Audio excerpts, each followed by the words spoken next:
Hi, Ben. Welcome to the podcast. Thanks so much for being here. I am excited to be here. Thanks for having me. I'm really excited about this conversation, Ben.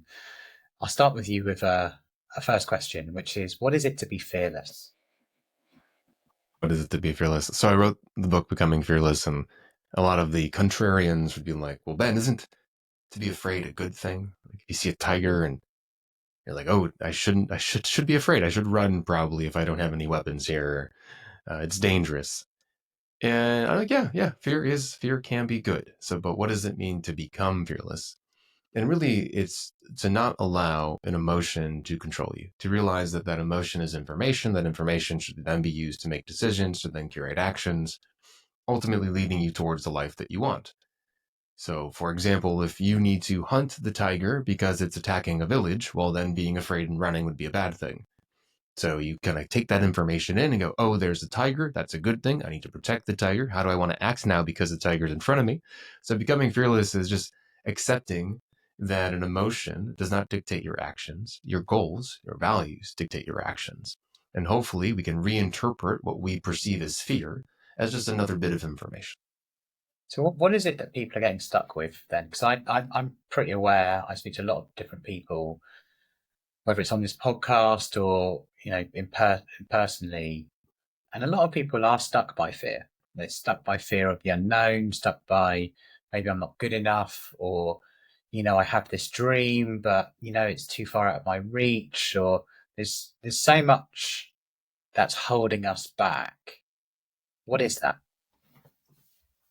What is that? I mean, I think you shared a lot of what it is. It's this fear of loss, it's this fear of judgment.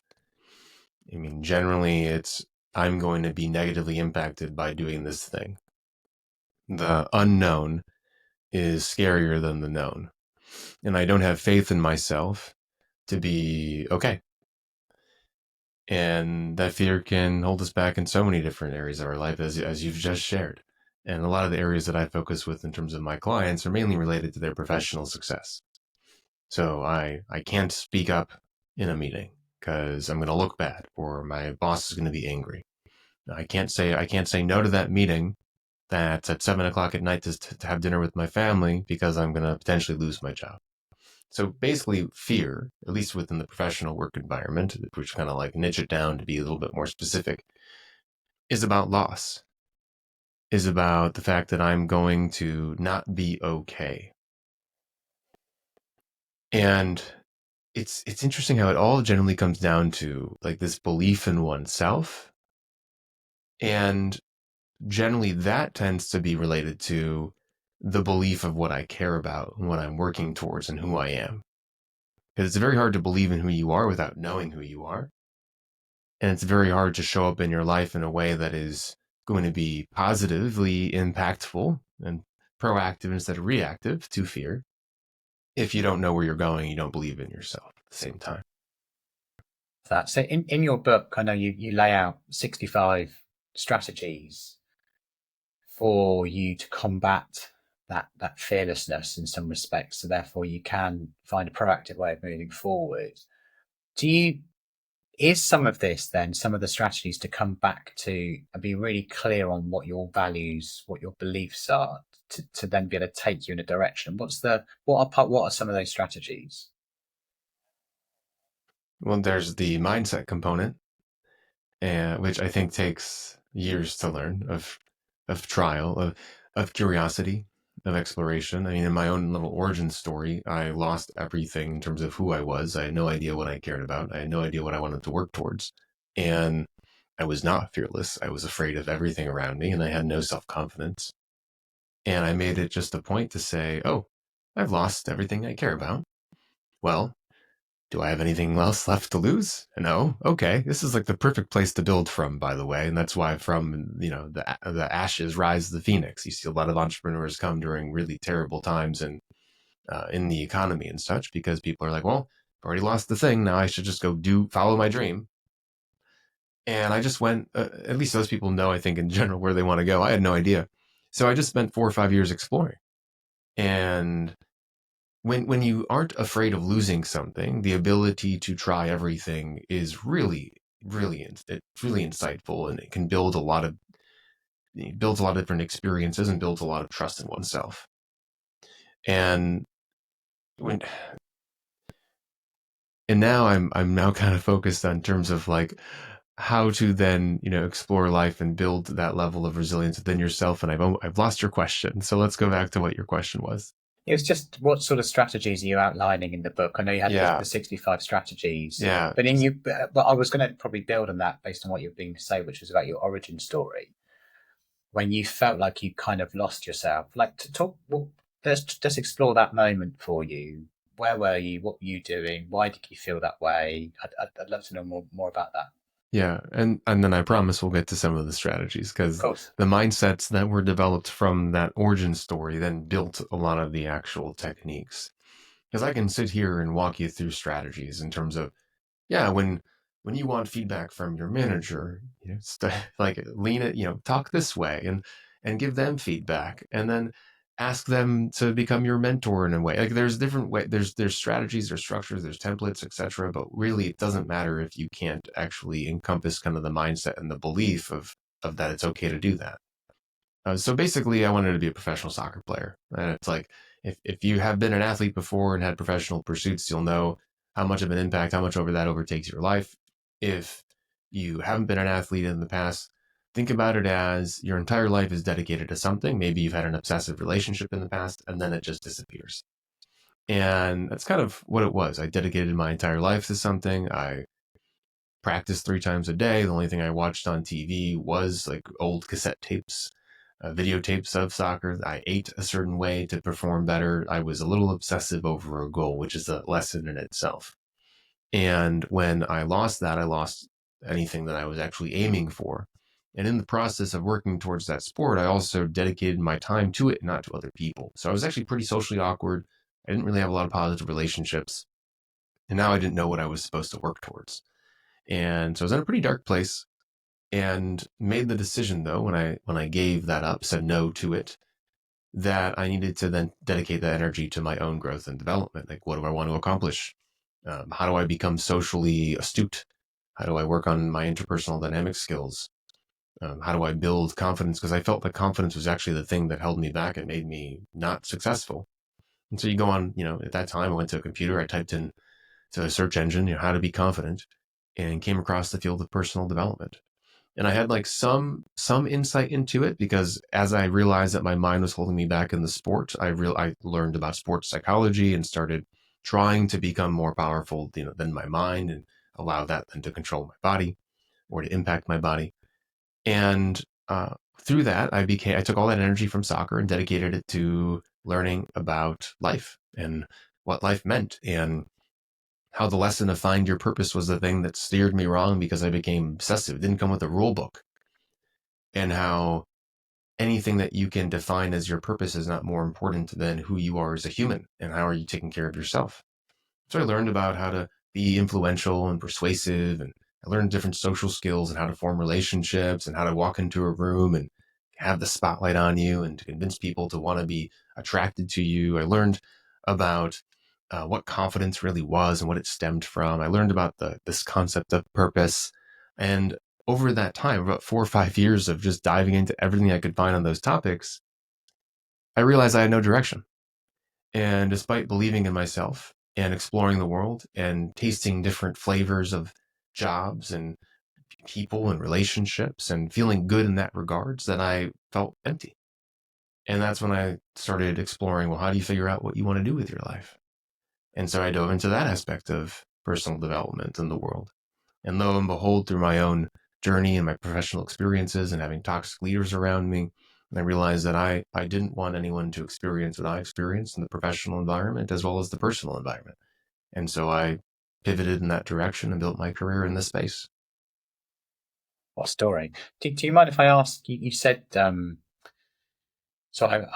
In the UK, we have the Premier League and football. We're very attuned to kind of the stories of what it takes someone to become great, and it is all about dedication. It's all about dedication. So, in your soccer journey, you said it was taken from you? Was that what happened there? If you don't mind me asking, was that through injury? Was it what happened? Yeah, a variety of things. I was always good, but I was not probably great. I was good enough to be on the top teams. I actually came to London, played a little semi-pro and some second division teams, but the timing was all wrong. So I I had a couple different injuries. So I had hip surgery to try to correct some issues to then keep playing. Went back to the sport a little bit too soon. Lost about 15 pounds and was not what I should have been. But the thing that really the crux of it all was my mind. And I can remember a specific game I went in. I was playing collegiate at the time, Division One in the U.S., which is kind of like the feeder if you want to keep playing into some sort of pro team. But I was subbed in on this team, and everything was just in a flow state. I don't know if you've ever had that where your body is, you almost move like a superhero. Like you see calculus on the pitch, and every touch on the ball was perfect. And afterwards, the coach was like, "Oh, okay, Ben, I see you." And I earned like a higher spot on the team. And then I just completely lost it over the next couple of weeks. And I wish I knew what I knew now then, because my mind, my lack of confidence, my fear of failure, my need for validation from the people around me made me hesitate, made me mess up every single moment on the pitch. And so then after I had surgery, after I went to London, after I tried playing there, I was given the option to say, Ben, you want to stay here and work your way up and keep playing? Or or to go back and finish my degree and to graduate from school. And I made the decision to graduate because I didn't think that it was good enough. I thought that kind of my time was up. And so I let it go. And there were some disappointments and failures prior to that in terms of going to a different team and then not making it, going to these tryouts and not making it. But you have to, at one point, come to decisions in your life where you have to close a door on a chapter. And it happens in relationships, it happens in careers, it happens in jobs, it happens in athletics and sports. And it doesn't mean that anything is over in your life. It means that you're choosing to go on a different path. And so every time you choose to take a job instead of another job, you are saying that I am prioritizing this part of my life. And so every choice has a sacrifice, but it doesn't mean that's a bad thing. It just means that you are now building a different chapter. Yeah. Must have been very tough at that time, giving up what is your dream. Like in the UK, most of our dreams is to play football. It's to play. I don't know how it is in the US because of course you have a lot more competing sports. But growing up in the UK, even my son who's 4 right now, we play football and he's pretending to be a Premier League soccer player. Like already we're pretending to score the winning goal of the FA Cup final. I certainly did that. That was my entire history with all of my friends who I grew up with. So, for you to have a real shot and to play at a good level, and then to have to give up that dream or choose a different direction. I wonder now, with all the mindset work that you've done and all the personal development, with the knowledge that you've gained now, do you feel that you would still make that same decision? It's difficult because you have to, after you make a decision, make it right. And we tend to do that. So in my mind, once I made the decision, I believed, or I created the belief, this is what's so beautiful about the mind, that I had more important things to do. I had a greater impact. I wanted to use my brain in a different way. My body at this point is very tired. and and those old injuries. So a lot of my workouts are spent taking care of it, my joints, and my knees. Yeah, would I keep playing for a little bit more? Sure. Would I play a little bit differently? But I also at the same time would have treated the sport differently. I wouldn't have practiced so much. I used to judge others that would go party instead of study. And I think I would have had just a very different tact in terms of how I approached it. It would be part of my life, not my life. And I guess, would have seen what would have happened. What's the benefit of having a more lax approach to learning and to growth and more of a balance to your life? I think you see this even with business owners today. It's like, yes, you have to make sacrifices. I probably work more than the average person that has their 9 to 5, and you probably do too, recording these podcasts and everything else that you do with family. And so there's certain choices that you make, but there still should be balance. There still should be some aspect of I'm feeding other parts of myself to be more than the thing that I'm doing for work or doing for fun. Because as a human, you are more than the job. You are more than work and fun. So I probably would have played a little bit more. And the more you learn about professional careers, they aren't that long. And I hopefully would have also at the same time probably gotten into maybe human performance or mental performance, because I do think it is something that leverages a lot of my skills and strengths as a human. And to not have ever done that, I think would have not utilized a part of who of what I enjoy, and I think who I am. It's a fascinating story. Thanks for sharing, because it's I know it's really relevant to people here in the UK, because so many people have always wanted to be football players. That they've always, that's kind of, and so therefore all of us somewhere have kind of stopped. You've stopped playing Saturday football, or you stop somewhere. Now, for me, I wasn't good enough even to get in the school team, so it wasn't too much. When the girls' team said they wouldn't even let me get in the teams, it wasn't too much of a knock. But like for someone who's really dedicated their time, and you've kind of gone quite a long way into it, I can imagine how much of a big of a setback that was. Yeah, to that, by the way, there's something unique and special about doing something you love for the fact that you love it. And it's sad that I really don't care to watch it anymore. And playing is really difficult because my body wants to move the way that it used to. And so it leads to some injuries, and that's not worth the investment of time. And it's almost like, oh wow, if I didn't have that dream, how much more would I love this? How much more fun would I have? How much more of a part of this would it be? Like, because it's a beautiful game and it's so fun to play. And there's something about wanting something from the sport itself that kind of takes away from that aspect of it. And I know not everyone is like that. I know a lot of people that have played college and even played pro still love the game, still love playing, still love kicking around with friends, still love watching.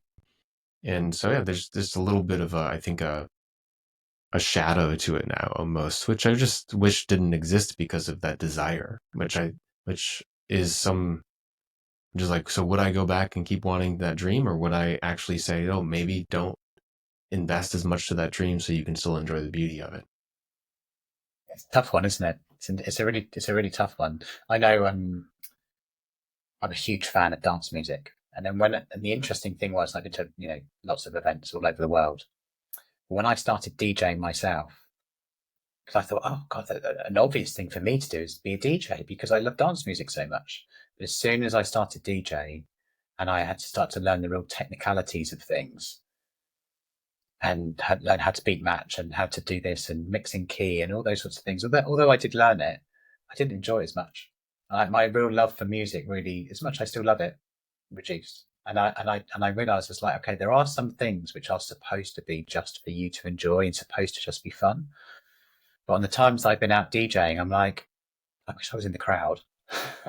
Wish I was watching this instead of having the pressure to perform and not know what everything's doing, and anything can break at any moment, and it's not the same. It's not how I thought it would be. So it's interesting, isn't it, when you follow something which you're really passionate around and you love, actually doing the thing on a repeated basis as a career, which you exchange money for, it does change that passion, I think. Mm-hmm.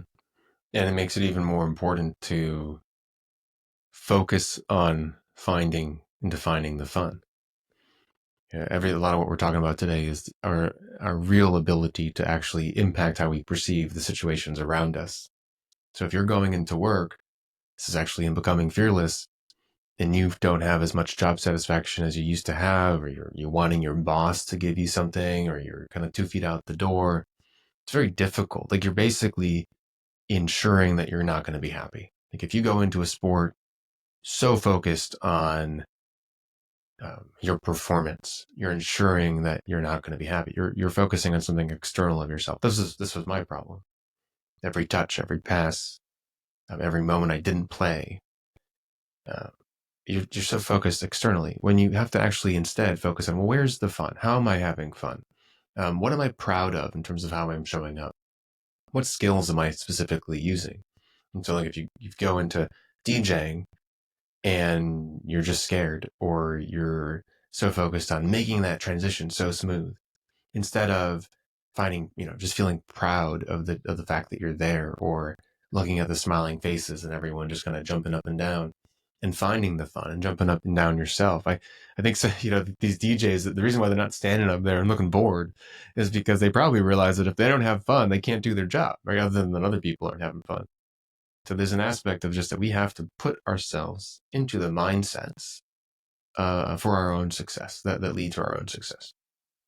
Yeah, interesting, fascinating. Now, we did promise the listener that they would find some strategies. So, when you're looking at strategies for improving yourself in the workplace or becoming more fearless, where do we start? What's the right places? Well, we can just kind of pull out a book and I can go to the professional page. So it depends. Are we talking about leadership, job satisfaction? Are we talking about career growth? There's different strategies. Generally in the workplace, one of the first off, you have to understand that, or people need to understand that if they're unhappy and if they're blaming someone else for their levels of unhappiness, their manager or their organization, generally you're giving your power away. The first thing you have to do is actually be aware that you are responsible and accountable. So you are empowered to change what's happening at work. Um, you are empowered for it, but you're also accountable. You are responsible. So if you're not getting what you need from your boss, so you don't know what you're supposed to work on. Okay, that's not your boss's fault. It's actually yours, because you're not going to your boss and having a conversation and say, I would really need to understand what I'm being reviewed and rated by. What are some of our most important goals? Let's break this down. What are your expectations in terms of when I'm going to achieve this by? But generally, fear gets in the way of having that conversation. I can't ask my boss that. I can't have that conversation. But it's important because at work, if you don't know what you're being measured by, and if you don't know what's going to be your milestones to assess for your progress, then you're never going to get a good review. You're not going to get feedback. You're not going to potentially have promotional opportunities. You yourself aren't going to be validated in terms of if you're doing a good job. And so in the first place, we have to understand that we are accountable and empowered for our own levels of job satisfaction and our levels of success. That's a great point there, which is you feel it's about taking responsibility for how you feel about work. So taking responsibility for, it's not on your manager, it's not on the leadership, it's on you and how you show up, and ensuring that you're finding joy in the work, you're finding purpose in the work. It's really kind of bringing it back to yourself in a lot of ways. Yeah, if we were to look at even just the strategies, so in the first place, and it's broken down into sections, so job satisfaction, leadership presence, and career growth. Job satisfaction is more around making sure that you don't burn out, like understanding and clarifying expectations for yourself, understanding what actually leads into job satisfaction, how to make sure that you are basically creating an opportunity for you to be happy at work. Leadership presence is about what actually is executive presence. What do you need to do to combat the fear to ensure that you are showing up in a way that inspires followers? And career growth is about taking kind of control of potential new opportunities in your career. And one of those is giving yourself permission. So that's a level of accountability, and then leading your manager. So making sure that you are kind of controlling your environment to ensure that your manager is your champion and your mentor. And very often when people aren't happy at work, their manager is, or even just they're at work, their manager is either their dictator or their enemy. And if you label your manager in that way, you're going to create an environment where you will not be successful. And we have to lean into our managers with positivity, with trying to help them achieve their job, and with helping them basically provide us our own opportunities to grow in the workplace. I see a lot of friction in my past 20 years working in the software sales industry, and I see a lot of friction between employees or salespeople in my world and managers, like a huge amount of friction. And I'm now a sales leader, so therefore I'm very conscious of how I am with my team. and how I act, and ensuring it's a coaching role. I support, guide, all those sorts of things. Very much a listening role. The opposite to that is what I see a lot of, which is it's a dictatorship role, command and control. I say this, you do that type experience, which I read a lot and I see a lot, which I'm not too sure what the percentages are. When people leave jobs, they often say, I'm leaving. They're leaving because of the manager, not because of the job. And that's one of the biggest challenges is that relationship with the manager. How do you think people can navigate that? Yeah, it's the biggest challenge because oftentimes people believe that they don't have responsibility for it. No, so like for example, this lead your manager chapter. The question is, are you waiting for your manager to follow through? So very often as an employee within an organization, we think our manager is responsible for our career growth and our success. It says here, initiating a conversation with your manager about your needs or goals is a significant and courageous step. However, it's important to remember that your manager has a lot of other responsibilities. Like they're there to support you, but they got other stuff to do. Your manager has a whole job.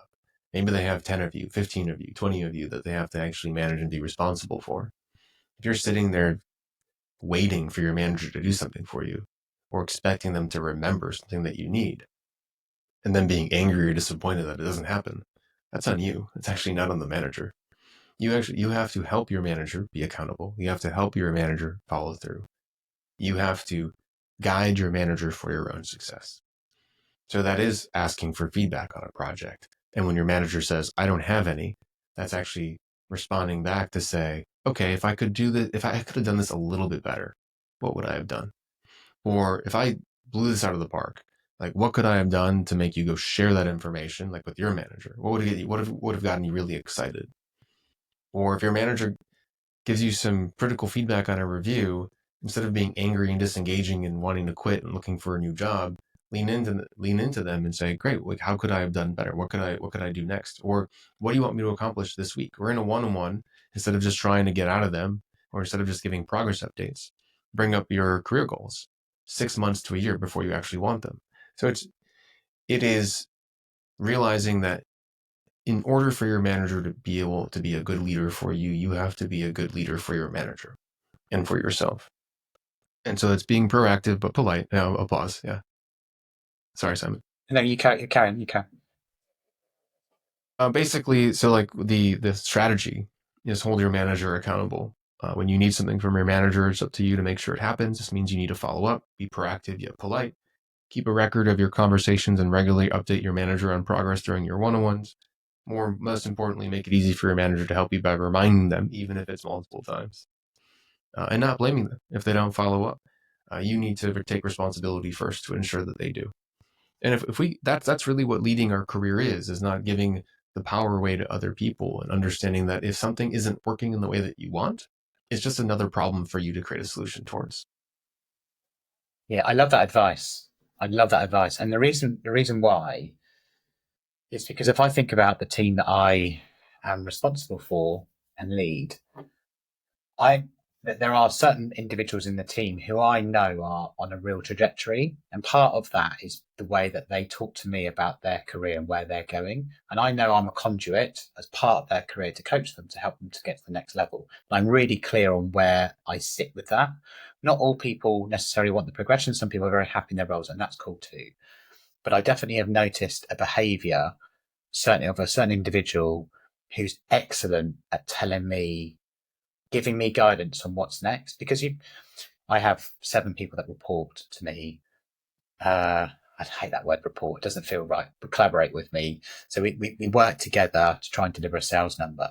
But the great thing is about this particular individual who joined the team, so it's really clear on the direction he's trying to go to.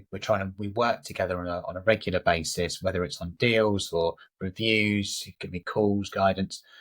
But I know that I am part of his career path, and I'm saying, cool, right, we're going to get you to this direction. Maybe it take us 2 or 3 years of development and we'll go there. Not all people want that. So it's interesting because he's taken it upon himself to be really clear and communicating where he's going in his career. The interesting thing is other people that I work with they're not necessarily interested in those things. They're very happy in that role. And that's, as I said, that's good. And I think from a manager's perspective, is that as much as we can have reviews and we can have those sorts of things, your manager is also looking at a lot of things across the business.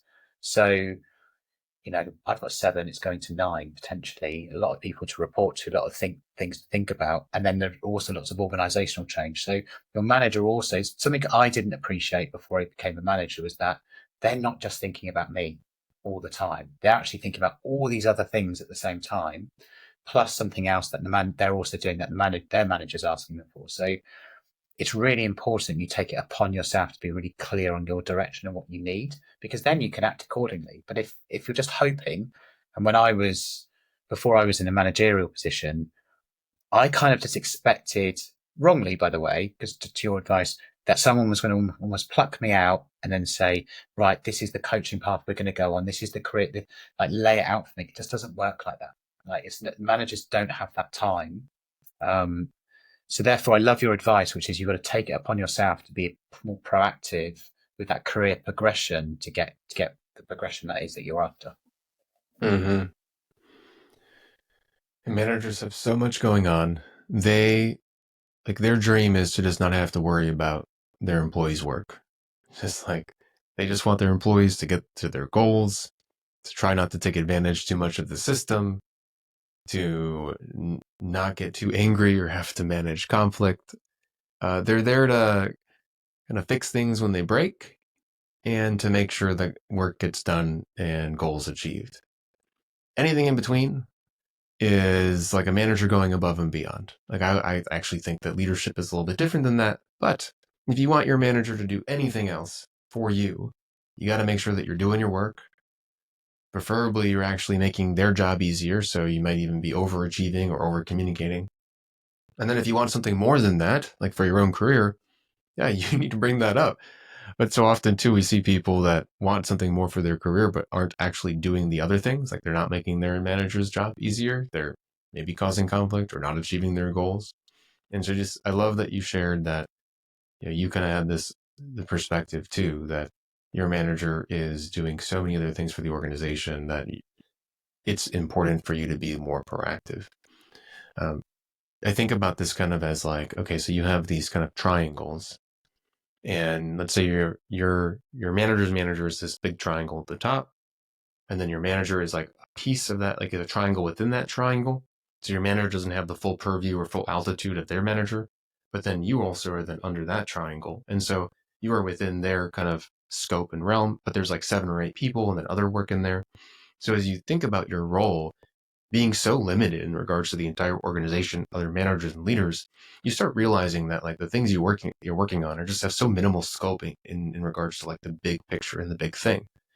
And we tend to think of ourselves as kind of important within an organization. Like it's good to have like a high level of self-esteem and confidence, but also realize that for you to become relevant to other people in an organization, especially like a boss's boss or skip level or even higher up to build visibility and get promoted and such, you have to start operating at different levels. Or you have to at least start build like a path towards kind of those other altitudes and triangles to even seem important. Like, am I doing work that's gonna, be 3 triangles up, or am I doing work at my manager's level, or how am I ensuring that I'm making this part of their world and this scope easy? And just understanding that we are part of a bigger pie, a bigger piece within an organization. If we want our own success, we have to kind of be the leaders of that piece at least, and then start working towards kind of a greater scope. And is there any, for people that are looking to progress in organizations, is there any best practices around sort of promotions, moving forward in your career? Any particular strategies that you feel is really relevant? Yeah, I mean, it depends on what you're trying to work towards. Like, there's the coaching, delegation, and feedback trinity of leadership skills. There's a higher level of strategic thinking. But ultimately, like, if you want to get promoted, you have to lean into your manager or your manager's manager as a mentor. And you have to let them know way ahead of time this is your interest. And you need to build greater visibility even outside of your current department. You have to kind of create cross-functional champions. To break it down a little bit more specifically, what promotions are available, who's responsible for making those decisions, what are they rating you by? I can't tell you how many times I'll work with a client and they want to get promoted. There's an interview assessment tool and template that they're going to be reviewed by, and they don't go get that tool. Go get that tool. Go start having conversations with the people that are responsible for deciding on your promotion. Let them know of your interest and intent. Ask them for their advice. How do you operate at a higher level? What do they look for? Start crafting and collating stories about your work and projects that relate to the tool that they're going to assess you by. And make sure you're doing this 6 months or a year before you want to actually get promoted. And then you have to do your work. So achieve your goals. And you need to know what that is. You need to go talk to your manager and really figure out what you're being reviewed by. And then ask your manager, well, what does it look like to be operating at the next level? And then sadly, you actually have to start operating at that level. Very often people want to be promoted because they do a good job. They do good at the job they were hired for. And just a little bit of a reality check, that's what you're being paid for. You're not, just because you're doing your job doesn't mean that you get promoted to a new job. You generally have to not only build champions in the organization, but also do the next job prior to being put in it. That's generally an easy way to kind of tell the story that you are ready, that you're capable, and that the company needs you as an asset within that role already. Yeah, there's a lot to consider, isn't there? There's a lot you need to be doing proactively, thinking if you want to move forward in the organization, I love that piece of advice you've just said, which is find out what the template is and then make sure you start aligning to it. I think everything that you're saying is essentially it's about being really intentional about your actions, and that's kind of what I was alluding to about my colleague who's on a bit of a career trajectory, managing your manager, but also being really intentional with, okay, I'm doing this right now, but I want to be there. I think that was a really big thing as part of that. Mm-hmm. Yeah, you're leaning into your manager. You can even ask, how did you get to where you are today? So you're looking at them as a mentor. You're being intentional around how you approach work. The other piece we didn't talk about, though, is also general mindset mentality. And I work with a lot of executive leaders and people that are moving into leadership. And there tends to be a little bit of a switch between how those people perceive work. A lot of times when you're kind of senior manager and below, sometimes even director, you feel that it's okay to just complain. I'm angry about this. This change is happening. I don't like that. It's a way to connect. It's a way to build rapport with the people that you are working with. Generally, you never see a leader complain. A leader is a champion of their organization. They're optimistic. They're growth oriented. They're able to steer conversations to those opportunities. They give people the opportunity to vent. They ask questions, but they never join in. And one of the things, if you're really looking to get promoted and grow in an organization, you need to stop being negative. You need to stop saying that what you're doing in a company is wrong. You need to instead just talk about why it's great or how it works or offer solutions to things that aren't working, or better yet, activate those solutions, like implement them. Um, Overall, you basically become like another extension of the company and its success. And this can be really hard for people because a lot of their enjoyment from work, or their perceived enjoyment, comes from their negativity and their rapport with other people and venting and being unhappy. Yeah, actually, it's a really interesting observation because I think some of the people that I certainly know who have progressed really well, they are positive. Ultimately, there's a leader that I currently work with who I see as a mentor. She's not toxic positivity. She is incredibly smart, incredibly professional, but incredibly positive. And even though I know that she might have things going on in her personal life, or she still shows up to work in a really positive way, and she'll sing the praises of the organization. And also where something isn't so great, it will be about what do we do about that? How do we fix it? Like, let's work together. And also I'd say something that in my earlier career, which I wasn't great at, which is if there was a problem, I'd say there was a problem. This isn't working because of X, Y, and Z. It's preventing us from selling this wine, that maybe without the solutions. And I think that was part of my learning from many years ago. I think now, certainly observing my colleague, here's the great thing: every organization can improve. Every organization wants to improve, or every organization wants to get better. So you can be a champion for change in a positive way. So it's easy for you to find a problem in a business because there are so many. Any company you're in, I guarantee there'll be a multitude of problems. So it's really your response to that to go, oh, so where do you look at that as a problem or do you look at that as an opportunity? And I feel like that's when it starts to change is, there's an issue here. Great. That's an opportunity to improve something and then get some visibility of me improving a process or a technology or whatever it is in the business. And then that's the link. So I love what you said there because I really think that's the change. It's the mindset change of seeing things as opportunities because therefore you can display your skills. Mm-hmm.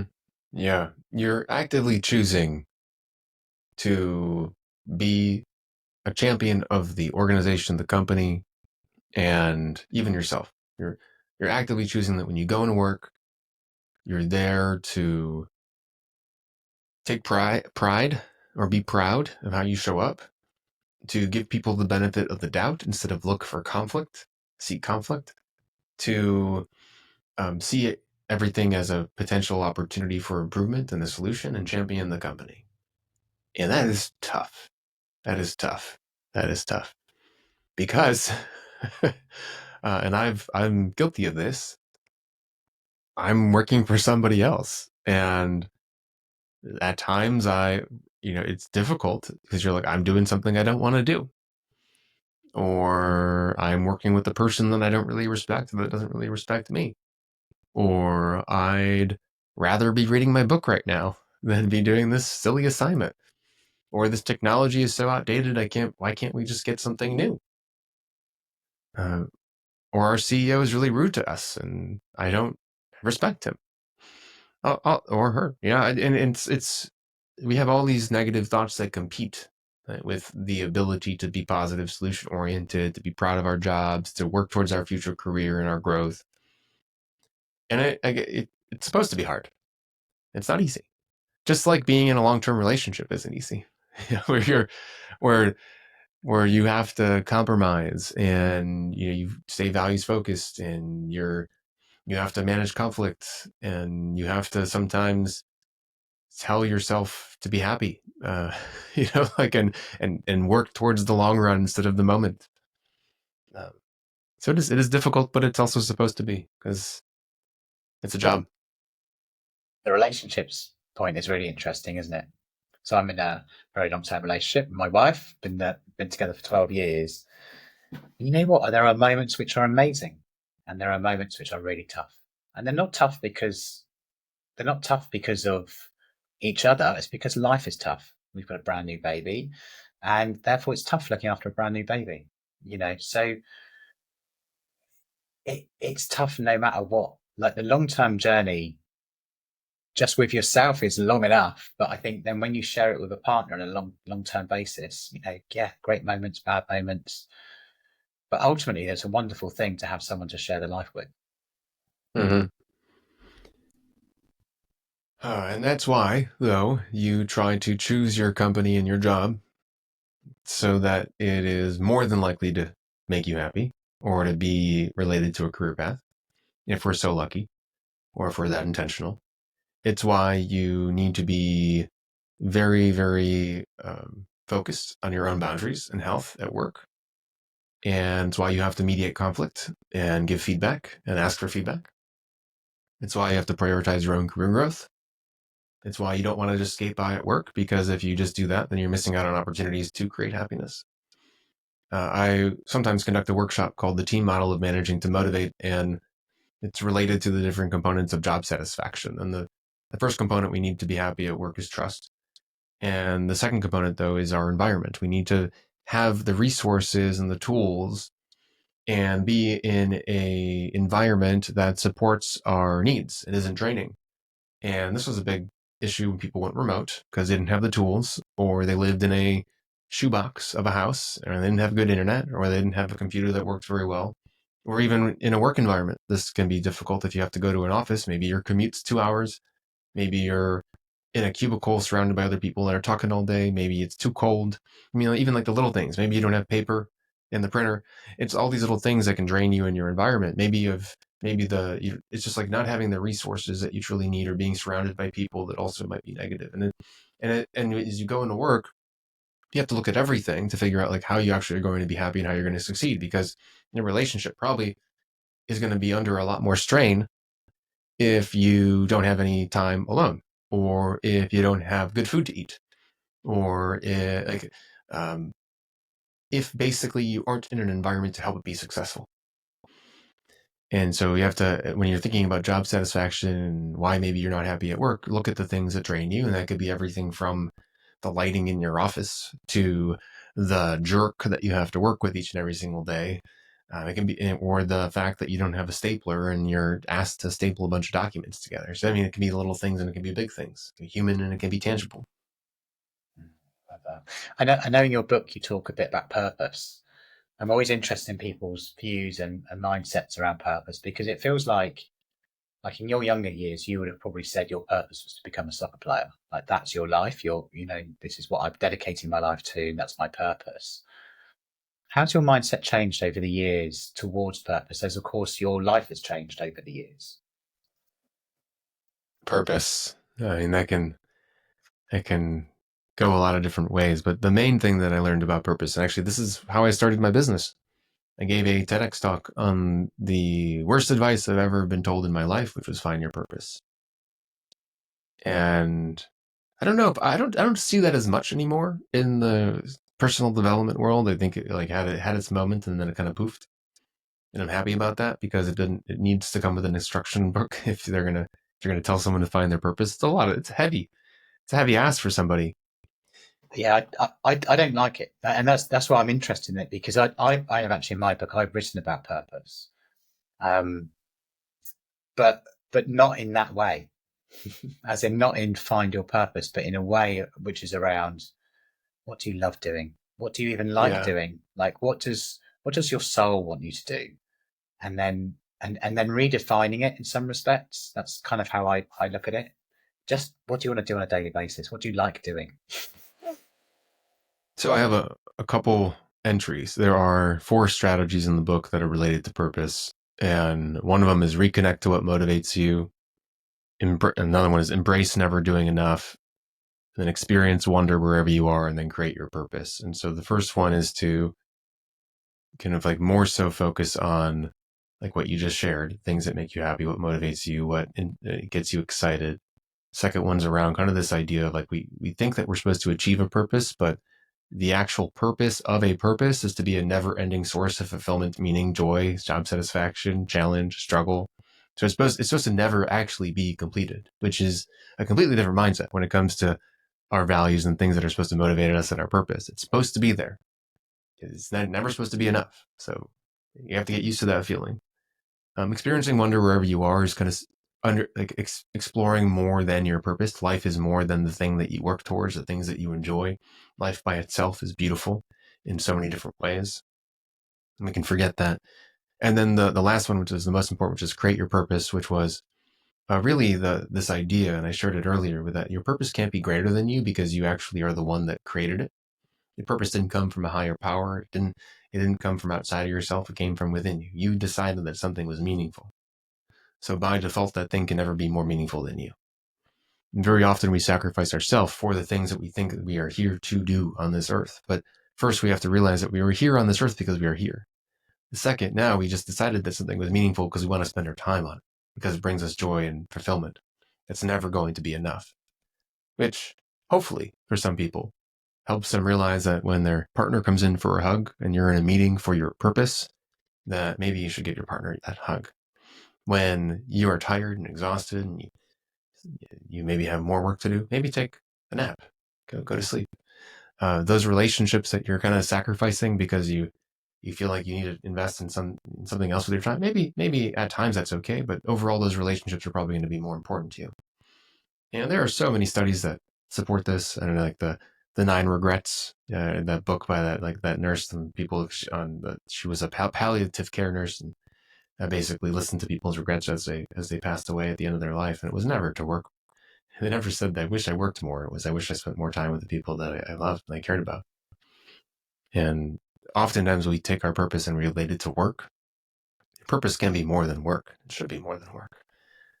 So those are some thoughts. Those are some thoughts. I love those thoughts. I'd like to create a new word, which I've never said this before, but it's kind of something I've thought about, which is purposes. I don't think that's a real word, but I think it should be plural because I don't think you're here to do one thing. And I don't think you're here to spend your life doing one task. That life is so much bigger and more complex than that. If I think about all the different purposes, if that's a word, that I've had in my life. Well, one of it's to be a great son, one of it's to be a great friend, one of it's to be a great dad, great daddy, to my two young boys, to my wife. So what's your purpose? It's too vanilla as a Mm-hmm. question, but what are you here to do? Who are you? And I love this because it actually kind of comes back to your values, questions, and beliefs of who you are and what you're supposed to do. What's your responsibilities in this world? Going to work is one thing, and do you get to do the job of your dreams? Maybe if you work hard enough, if you can go in that right direction, if you put in the long term hours, not as in not a long term day, but long term hours over you know weeks, months, decades. You can get to do something great, especially in this new creator economy. But even if you become the thing, an author, a podcaster, an ice skater, whatever it is, your life is still more dimensional than that, which is you're also still going to be a partner to someone, a husband, father, So I think life is so much bigger. And I think that's the key thing about the purpose question. I'm glad it's kind of started to die away a little bit as a conversation point, but I still think it's relevant. Just what are you here to do? What is it that you want to do? And I love that. I love your perspective on it. It's really interesting. And it is so true. If we look back at different moments in our life, our purpose evolved and changed as we matured, and as we met new people, as we learned new skills.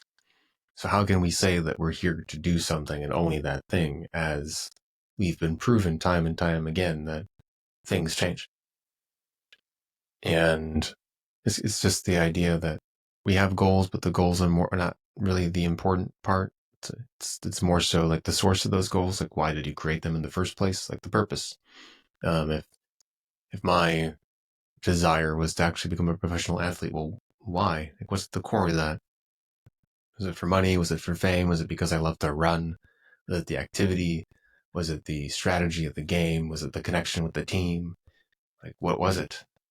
And you can source other goals from that. You can create other opportunities from that can create different levels of joy. Like my purpose is not, I mean, I guess I would even just love to change the word purpose, but I like that we went to purposes, right? I have my personal and desires of where I want to invest my time.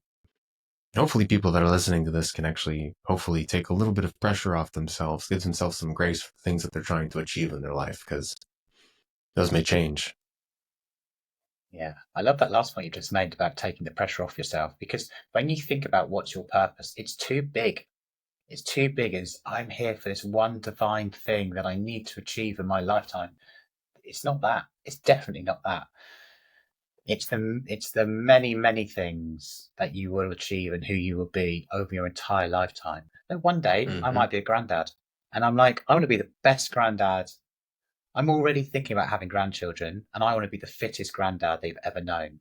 And I'm thinking about being a father in my 60s sometime, and I'm like, I'm going to beat my boys in the gym. That's my goal.